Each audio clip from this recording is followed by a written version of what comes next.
퍼주기는 이제 끝. 이거 구조조정한다. 뭘까요? 국가 예산입니다. 야, 여러분들과 제가 정부 예산 구조조정해야 된다는 말씀 아마 윤석열 정부가 태동하고 나서 우리가 줄기차게 고함을 질렀을 겁니다. 고함을 질렀다? 고함을 지르는 거 혼내는 건데 그런 뜻이 아니라 구조조정을 제대로 해라. 그래서 진짜로 생산성이 있는 곳에 많이 투자하고 진짜로 어려운 취약계층에게 많이 돌아가게 하자. 그래야지만이 예산의 효율성이 만들어진다. 그 말씀 제가 엄청 드렸잖아요. 그게 현실화되는 것 같습니다. 어떻게 생각하면 저는 한 사람의 목소리에 불과하지만 어쨌든 정부 정책이 지금 바뀌어간다는 게 어쩌면 놀랍습니다. 어쨌든 내년 예산은요. 전년 대비해서 3 내지 4%까지 증가시키는 데 그친다고 합니다. 저는 3 내지 4%도 아니라고 생각을 하지만 그래도 정부가 엄청 줄이려고 생각하는 것 이것은 어쩌면요. 우리에게 다가오는 엄청난 국가 부채 폭탄을 이게 줄여준다 이렇게 이야기할 수가 있습니다. 여러분 이 지표 한번 보세요. 여러분도 그냥 화가 마구마구 날 겁니다. 왜냐고요? 여러분 이 지표를 보시면 진짜 놀라운 것이 2017년에 국가 예산 증가율이 3.7%였습니다. 그런데요 2018년 보세요. 7.1%입니다. 2019년 9.5%예요. 2020년 9.1%, 2021년 8.9%, 2022년 8.9%. 문재인 정부에서 말입니다. 나라 곳간을 쉽게 말하면 마구마구 퍼주기 예산을 만든 거예요. 아니 2017년 예산은 2016년에 박근혜 정부 때 만들어진 예산이잖아요. 3.7% 인상한다는 것이. 그만큼 말입니다. 긴축을 해서요. 요소에 돈을 썼다는 이야기예요. 그런데 문재인 정부는요.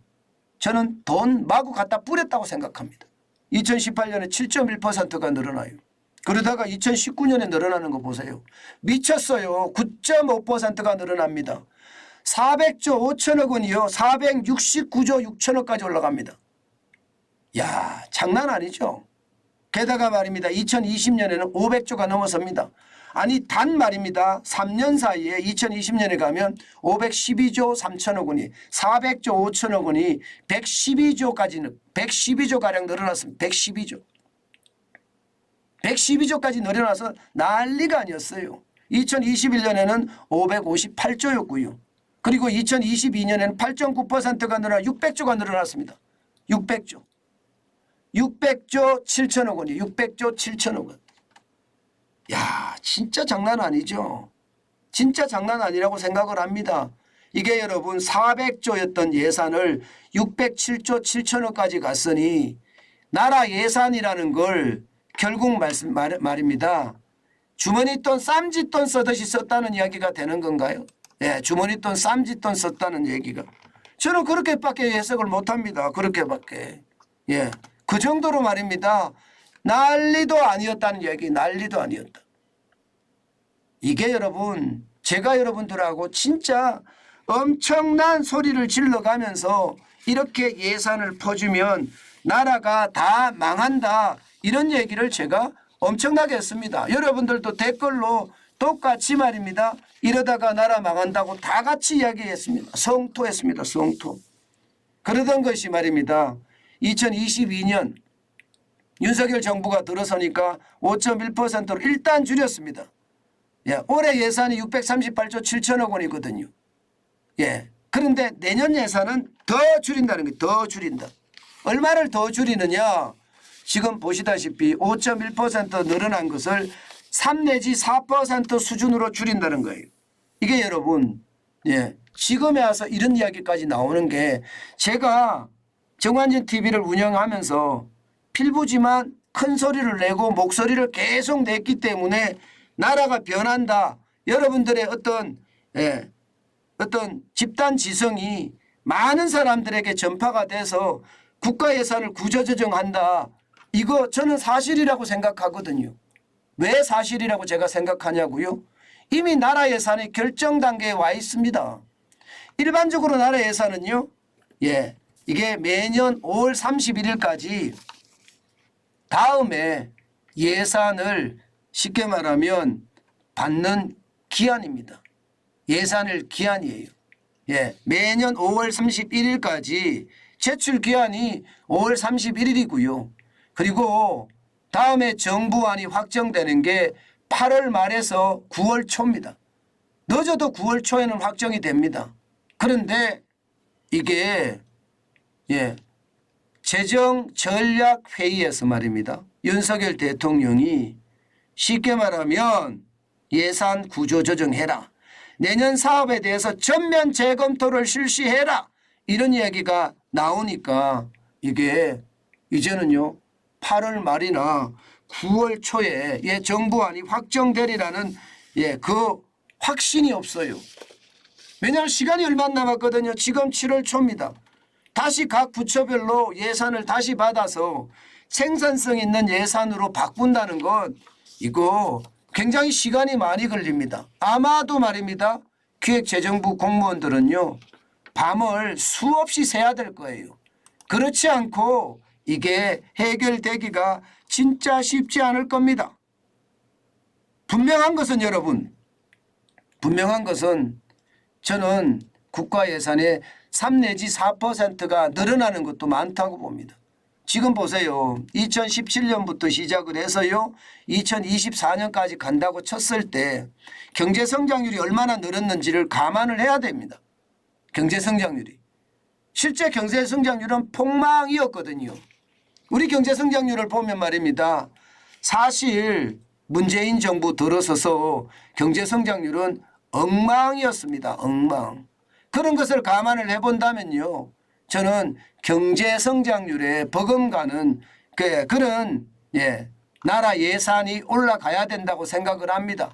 지금처럼 뭐 그냥 줄인다 이렇게 생각하는 것이 아니라 2017년까지 다시 한번 거꾸로 반출을 해보고요. 이 반출을 해본 다음에 경제성장률과 비교를 해보는 것, 그런 다음에 나라 예산을 결정하는 것, 저는 당연하게 생각을 합니다. 지금 정부가 이야기하는 것처럼 그냥 3, 4% 줄인다 이런 문제가 아니라 지금까지 어떤 경제성장률의 모양새를 다 감안을 해갖고 말입니다. 하는 것이 좋겠다. 저는 그렇게 생각합니다. 여러분 보세요. 2019년부터 경제성장률이 엉망이거든요. 지금 코로나19 때는 마이너스 0.7까지 떨어졌고요.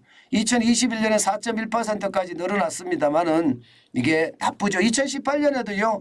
이게 2% 수준이었거든요. 2018년에도. 2022년은 2.6%고요. 2023년 올해는 1.1%가 될 가능성 굉장히 높다고 합니다. 그러면 여러분 지금 어떻게 하는 게 가장 좋을까요?